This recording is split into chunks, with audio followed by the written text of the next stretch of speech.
महाराष्ट्र माझा, प्रत्येक गावातून आणि प्रत्येक जिल्ह्यातून थेट तुमच्यापर्यंत। माननीय सौ रोहिणीताई खडसे यांच्या शुभहस्ते सौ दीपिकाताई भांडारकर यांना राष्ट्रवादी काँग्रेस पक्ष महिला जिल्हाध्यक्षपद बहाल करण्यात आले। चांभारली येथील सौ दीपिकाताई भांडारकर या नेहमीच विविध सामाजिक उपक्रमांतून आपले समाजकार्य घडवत असतात। मग जनतेला सुद्धा नेतृत्वासाठी अशाच हरहुन्नरी व्यक्तिमत्वाची साथ असावी लागते। आज रोजी माधवीताई नरेश जोशी यांच्या विशेष प्रयत्नांतून चांभारली येथील सौ दीपिकाताई भांडारकर यांना महाराष्ट्र प्रदेश राष्ट्रवादी काँग्रेस पक्ष अध्यक्षा सौ रोहिणीताई खडसे यांच्या हस्ते राष्ट्रवादी काँग्रेस पक्ष महिला जिल्हाध्यक्ष या पदावर नियुक्ती करण्यात आली। राष्ट्रीय अध्यक्ष माननीय श्री शरदचंद्रजी पवार साहेब, महिलांच्या राष्ट्रीय अध्यक्षा श्रीमती फौजियाताई खान, प्रदेशाध्यक्ष माननीय श्री जयंतराव पाटील साहेब, आपल्या नेत्या खासदार सौ सुप्रियाताई सुळे यांना अभिप्रेत असणारी संघटना बांधण्यासाठी आपण प्रयत्नशील राहाल। पक्ष बळकटीसाठी व मजबूत करण्यासाठी, पक्षाची ध्येय धोरणे सर्वसामान्यांपर्यंत पोहोचवण्यासाठी आपले सहकार्य नेहमीच राहील असा विश्वास आहे। त्यांच्याप्रती ही भूमिका दर्शवण्यात आली। रोहिणीताईंशी महिलांशी हितगुज साधत असताना त्यांना सक्षमीकरणाचे धडे शिकवले। त्याचबरोबर आपल्या मतदारसंघातील अत्यंत जिद्दी आणि धाडसी व्यक्तिमत्व म्हणून कार्यरत असणाऱ्या राष्ट्रवादी काँग्रेस पक्ष मावळ लोकसभा निरीक्षक सौ माधवीताई नरेश जोशी यांचे विशेष कौतुक केले। यावेळी संतोष चौधरी यांनी कार्यक्रमाचे सूत्रसंचालन सांभाळले। तसेच महाराष्ट्र प्रदेश राष्ट्रवादी काँग्रेस पक्ष कार्यकारिणी सदस्य नरेशदादा जोशी आणि मावळ लोकसभा निरीक्षक सौ माधवीताई नरेश जोशी यांच्या समवेत महाराष्ट्र प्रदेश सरचिटणीस भावनाताई घाणेकर, खोपोली शहराध्यक्ष सुवर्णाताई मोरे इत्यादी मान्यवर या प्रसंगी उपस्थित होते। महाराष्ट्र माझा 24 तास घडामोडी।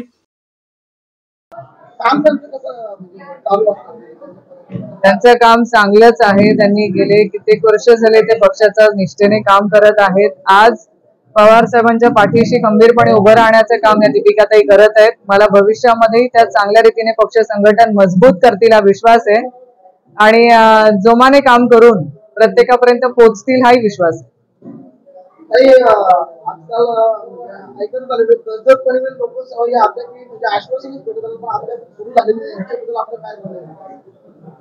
सांगितलं ना, आश्वासनांवरती चाललंय, आता बदल करणं अपेक्षित आहे आणि याच्यासाठीच आम्ही सगळे फिरतोय की समृद्धी महामार्ग मात्र झाला, पण मुंबई गोवा हायवे काय झाला नाही। म्हणजे कोकणचे रस्ते अजूनपर्यंत रखडलेले आहेत, याच्याबद्दल काय? कोकण तसं बघितलं तर दुर्लक्षित आहे, हे आपण सगळेही मान्य करायला हवं। ज्या तऱ्हेने आज कोकणाच्या मध्ये पर्यटन क्षेत्रासाठी आपण सगळ्यांनी पुढे येऊन आज पुढाकार घ्यायला हवा होता। थोडा आपण अजूनही कुठेतरी कमी पडतोय आणि याच्यावरती सगळ्यांनी लक्ष देणं गरजेचं आहे। सध्या महाराष्ट्रामध्ये जे अगदीमध्ये लोकशाहीला घातक असलेले राजकारण सध्या चालू आहे आणि आपण सगळं बघताय, संविधान धोक्यात आहे, बेरोजगारी आहे। तर आज तुम्ही साहेबांच्या सोबत अगदी निष्ठेने आणि प्रामाणिकपणे काम करताय, त्याचा तुम्ही करून दिला आणि महिलांना काय आव्हान? आज जे संपूर्ण वातावरण तुम्ही संपूर्ण भारतामध्ये बघत असाल, हे दडपशाहीचं सगळ्या परिस्थितीत म्हणजे आमच्याकडे विरोधी पक्षातल्या सगळ्या लोकांनी यावं म्हणून वेगवेगळ्या प्रकाराने त्यांच्यावरती दडपशाही केली जाते आणि त्यांना स्वतःच्या पक्षामध्ये प्रवेश दिल्यानंतर ते सगळं चांगलं मानलं जातं। म्हणजे वॉशिंग पावडर सारखं झालेलं आहे आता ते, की सब हमारे पास आ जाओ तो सब साफ हो जाएंगे, अशी दडपशाही यंत्रणा आता कार्यान्वित झालेली आपल्याला बघायला मिळते। हे सगळं चित्र जर बदलवायचं असेल तर महाविकास आघाडीला आणि इंडिया आघाडीला लोकांनी साथ द्यावी आणि हे जे दडपशाहीचं सरकार आहे हे घालवावं, यासाठी आम्ही सगळे प्रयत्नशील आहोत आणि लोकांचा जो उत्स्फूर्त असा आम्हाला प्रतिसाद मिळतोय ना, हा नक्की येत्या काळामध्ये बदल घडवेल ही मला अपेक्षा नाही तर विश्वास आहे।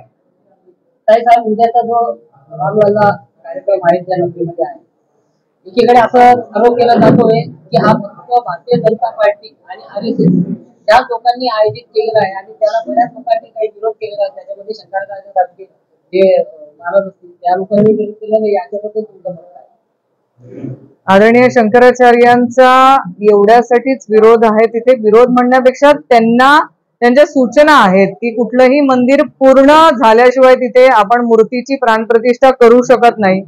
बाकी लोकांमध्ये रामलल्लाच्या बाबतीमध्ये सगळ्यांची श्रद्धा ही आहेच आणि प्रत्येकाला असं वाटतं की ते मंदिर आणि तिथे रामलल्लाची मूर्ती स्थापन व्हावी, तिथे प्राणप्रतिष्ठा व्हावी, पण मंदिर पूर्ण व्हावं ही प्रत्येकाची इच्छा आहे.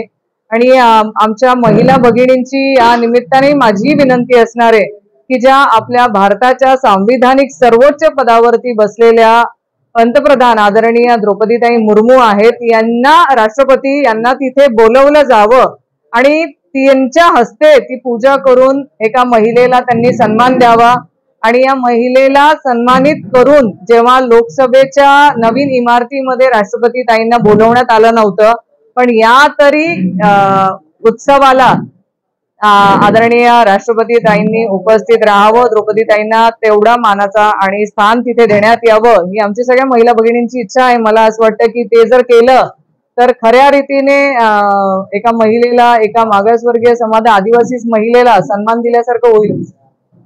काही शेवटचा एक प्रश्न आहे. आज तुम्ही कोकणच्या दौऱ्यावर निघालेला आहे, नेमकं काय तुमचं हे उद्दिष्ट आणि कशा संदर्भात कोकणच्या दौऱ्यावर पाहताय?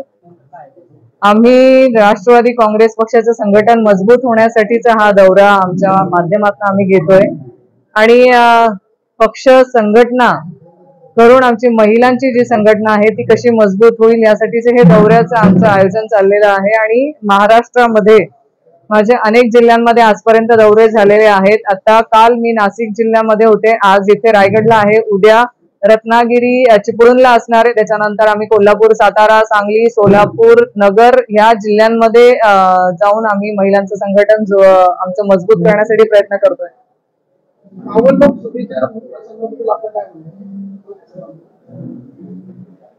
थोड्या दिवसांमध्येच महाविकास आघाडी आणि इंडिया आघाडीची बैठक होणार आहे. त्या बैठकीमध्ये कुठल्या लोकसभा कोणता पक्ष लढवणार आहे या संदर्भात निर्णय होईल. तो निर्णय झाल्यानंतर आम्ही जाहीर करूच.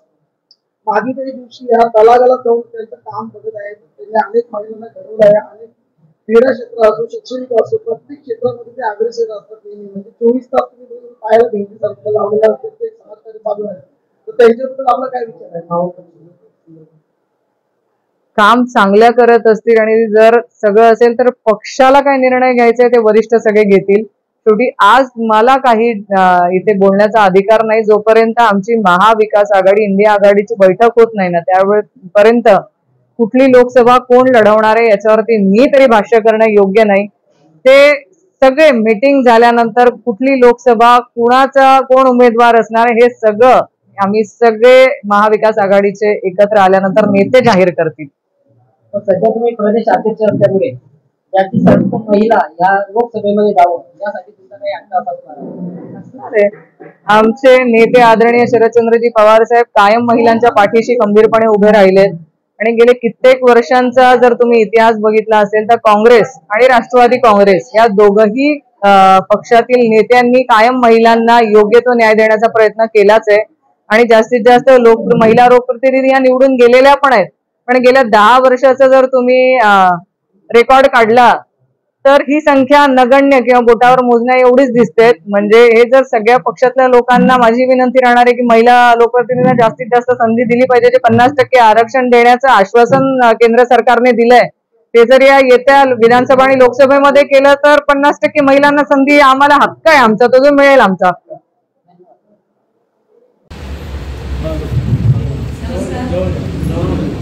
महाराष्ट्राचे आराध्य दैवत छत्रपती शिवाजी महाराज, महाराष्ट्र संविधान लिहिणारे डॉक्टर बाबासाहेब आंबेडकर आणि थोर महापुरुषांना आम्ही वंदन करून आदरणीय आपल्या पक्षाचे सर्व पवार साहेब, आपल्या महाराष्ट्राच्या प्रदेश अध्यक्षा रोहिणीताई खडसे, आपल्या मावळच्या नेरेकर माधवीताई जोशी, भावनाताई केणेकर, भावनाताई आणि सुवर्णताई मोरे याचंच आणि सर्व सन्माननीय व्यासपीठ आणि सर्व माझे जे बंधू भगिनी आहेत सर्वांचा मी सर्वप्रथम नमस्कार करते. आज पक्षाने मला खूप मोठी जबाबदारी दिलेली आहे.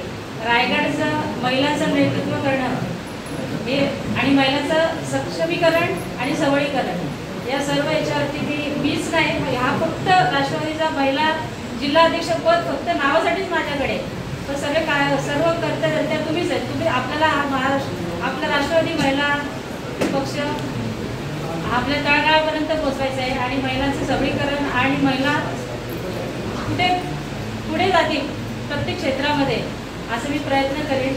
आणि ताईंचे आशीर्वाद, रोहिणीताईंचे आशीर्वाद, माधुरीताईंचे आशीर्वाद, भावनाताई यांची सर्वांच्या सहकार्याने मी नक्कीच आपला पक्ष तळागाळापर्यंत पोहोचवण्याचा प्रयत्न करेन. जय हिंद, जय महाराष्ट्र.